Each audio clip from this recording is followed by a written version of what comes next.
bright and determined. Born in 42 to a mother who was practically perfect in all the best ways. And when she held me in her arms for the first time that very dry June, my mother said to herself, she'll want for naught. Iced cakes, ballet shoes, fireworks. If she wants them, she'll get them. You mark my words. And she did. No loving partner to help her either. Just magnificent Bea. She was the most hard-working, loving mother to me. This is typical Bea.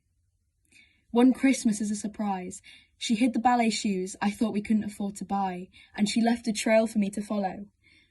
Have you opened all your presents yet? You haven't, she said. Go on, follow that ribbon that's under your bed. And I followed yard after yard of bright pink silk, through the house, out into the yard, and down to the shed. And what do you think?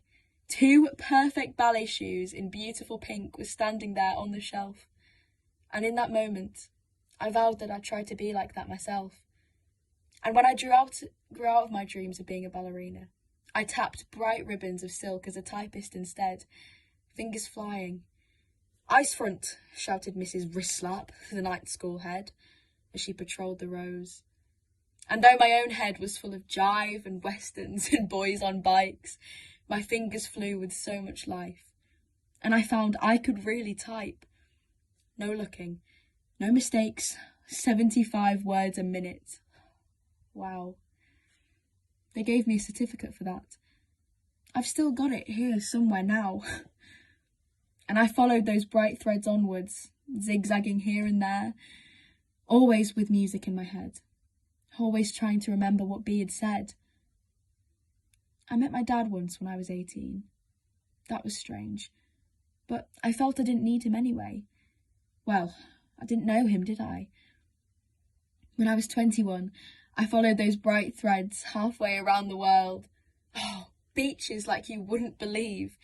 It was eye-opening for a Yorkshire girl. New Zealand, Tonga, Tahiti. I discovered such kindness in those people.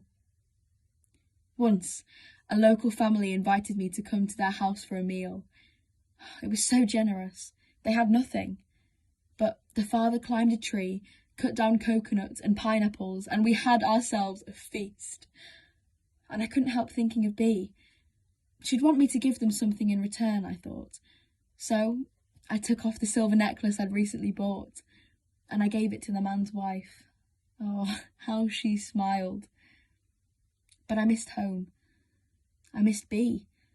So I came back to York. I had the money for my passage and about 5p, that's all. But I could type fast. And there was always work.